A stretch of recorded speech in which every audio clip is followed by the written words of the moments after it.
एक मुलगी, तिचं लग्न तिच्या मर्जीविरुद्ध एका अगदी सरळ, सोप्या आणि साध्या मुलाशी करून दिलं जातं.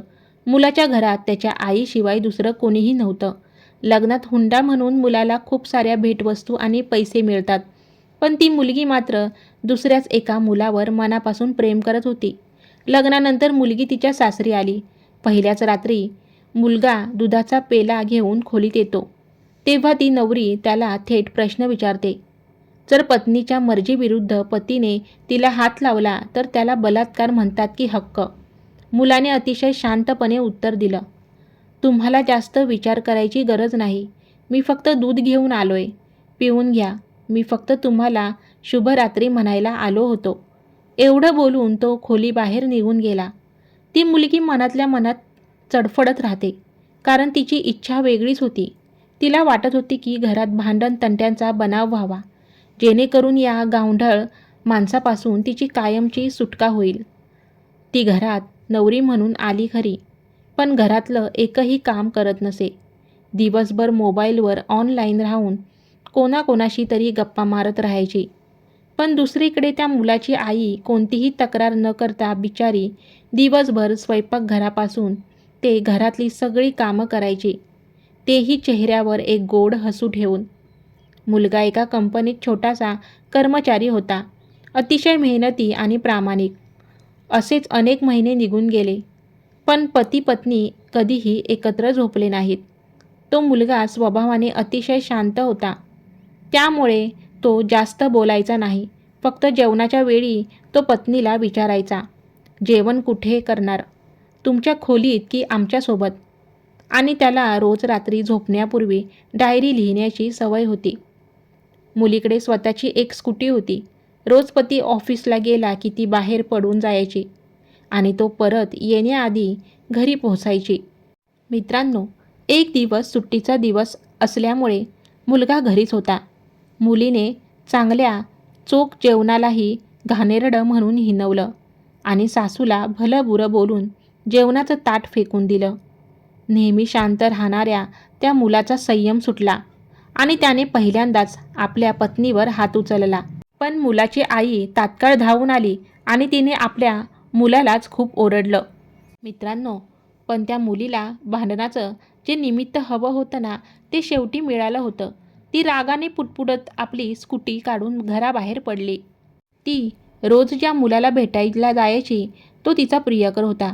मुलगी त्याच्यावर खूप प्रेम करत होती, पण तिला हेही माहीत होतं की प्रत्येक मुलीची एक मर्यादा असते, ज्याला इज्जत म्हणतात. तिने ती मर्यादा अजूनही जपून ठेवली होती. ती धावत पळत तिच्या प्रियकराकडे पोचली आणि म्हणाली, आता मला त्या घरात एक क्षणही राहायचं नाही.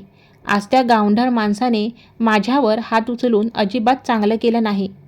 प्रियकर म्हणाला, अरे मी तर तुला कित्येक दिवसापासून सांगतोय की माझ्यासोबत कुठेतरी दूर पळून चल, पण तूच आज उद्या करत दिवस ढकलत राहिलीस. मुलगी म्हणाली, लग्नाच्या दिवशी मी तुझ्याकडे आलेच होते ना, पण तूच तर मला परत पाठवलंस. प्रियकर म्हणाला, रिकाम्या हाताने कुठे जाणार होतो आपण? तूच सांग. मी तुला म्हणालो होतो ना की थोडे पैसे आणि दागिने सोबत घे, पण तू तर रिकाम्या हाताने आलीस. नवीन ठिकाणी नवीन आयुष्याची सुरुवात करायला पैसे तर लागतात ना. मुलगी म्हणाली, आपल्या दोघांबद्दल कळल्यानंतर माझ्या घरच्यांनी माझी बँक पासबुक, ATM आणि माझे सगळे दागिने जप्त करून ठेवले होते. मग मी काय आणणार होते? आपण दोघं मेहनत करूनही तर कमवू शकत होतो ना. प्रियकर चिडून म्हणाला, रिकाम्या हाताने पळून गेलो असतो ना, तर हा प्रेमाचा भूत 2 दिवसात उतरला असता, समजलीस? आणि मी जेव्हा जेव्हा तुला जवळ घ्यायचा प्रयत्न करतो तेव्हा तू खूप नखरे करतेस, सांगतेस लग्नानंतरच सर्व काही. मुलगी म्हणाली, हो, लग्नानंतरच हे सर्व शोभून दिसतं आणि मी तुझीच तर आहे. लग्न झाल्यानंतरही आजपर्यंत मी त्या गावढळ माणसासोबत झोपलेले नाही, कारण मी फक्त तुलाच माझा पती मानलंय. बस तुझ्या नावाचं सिंदूर लावायचं बाकी आहे. तेवढं लावलं की सर्व काही तुझंच आहे. प्रियकर म्हणाला, ठीक आहे, मी तयार आहे, पण यावेळी थोडे पैसे नक्की सोबत घेऊन ये. असा विचार करू नकोस की मी संपत्तीवर प्रेम करतो. मी फक्त तुझ्यावर प्रेम करतो. बस एका छोट्या व्यवसायासाठी थोडे पैसे हवे आहेत. मुलगी म्हणाली, त्या गावढळ माणसाकडे कुठे असणार पैसे? माझ्या बापाकडून 4 लाख रुपये आणि वर मारुती कार लाटली आहे त्याने. बस थोडे दागिने आहेत ते घेऊन येते. त्या मुलाने तिला एका हॉटेलचा पत्ता दिला आणि निघून गेला. मुलगी घरी आली आणि तिने पुन्हा भांडण उकरून काढलं. पण ती एकटीच ओरडत होती. तिच्याशी भांडणारं घरात कोणीच नव्हतं. रात्री 8 वाजता त्या प्रियकराचा मेसेज आला. कधी येतेस? मुलीने उत्तर दिलं, धीर धर, अजून कोणी झोपलेलं नाही. मी 11 वाजण्यापूर्वी पोहोचेल. मुलाने लिहिलं, ठीक आहे, लवकर ये. मी हॉटेल बाहेर तुझी वाट पाहतोय. मुलीने तिच्या पतीला सरळ सांगून टाकलं, मला जेवण नकोय, मी बाहेरून खाऊन आली आहे. त्यामुळे मला कोणीही त्रास देऊ नका. एवढं बोलून ती खोलीचा दरवाजा बंद करायला गेली. तितक्यात पतीने बाहेरून हाक मारली, त्या कपाटातून माझी डायरी काढून दे, मग दरवाजा बंद कर. आम्ही तुला त्रास देणार नाही. मुलीने दरवाजा न उघडताच आतून म्हटलं, कपाटाची किल्ली तर द्या. मुलगा म्हणाला, चावी तुझ्याच गादीखाली आहे. पण मुलीने दरवाजा उघडलाच नाही. उलट तिने मोठ्या आवाजात गाणी लावून दिली. पतीने काही वेळ दरवाजा ठोकला आणि शेवटी निघून गेला. गाण्याचा आवाज मोठा होता. मुलीने गादी खालून चावी काढली आणि कपाट उघडलं, जे तिने लग्नानंतर पहिल्यांदाच उघडलं होतं. कारण ती तिचे कपडे वेगळ्या कपाटात ठेवायची. कपाट उघडताच ती थक्क झाली. कपाटात तिचे स्वतःचे पासबुक आणि ATM कार्ड ठेवले होते, जे तिच्या घरच्यांनी हिसकावून घेतले होते. तिने ते उघडून पाहिले तर त्यात ते पैसेही जमा होते, जे लग्नात हुंडा म्हणून मुलाला मिळाले होते. सोबत अनेक दागिने एका कागदावर ठेवले होते आणि ते दागिनेही मुलीच्याच नावाने होते. हे सर्व पाहून ती अत्यंत चक्रावून गेली. मग तिची नजर एका डायरीवर पडली. तिने घाईघाईने ती डायरी काढली आणि वाचू लागली. डायरीत लिहिलं होतं, तुझ्या बाबांनी एकदा स्वतःचं रक्त देऊन माझ्या आईचे प्राण वाचवले होते. मी माझ्या आईवर खूप प्रेम करतो. म्हणूनच मी तुझ्या बाबांचे पाय धरून त्यांना सांगितलं होतं की तुमचे हे उपकार मी आयुष्यात कधीही विसरणार नाही. काही दिवसांनी तुझे बाबा आमच्या घरी आले, आपल्या लग्नाची गोष्ट घेऊन. पण त्यांनी मला तुझ्याबद्दल सर्व काही खरं सांगून टाकलं की तू एका मुलावर खूप प्रेम करतेस.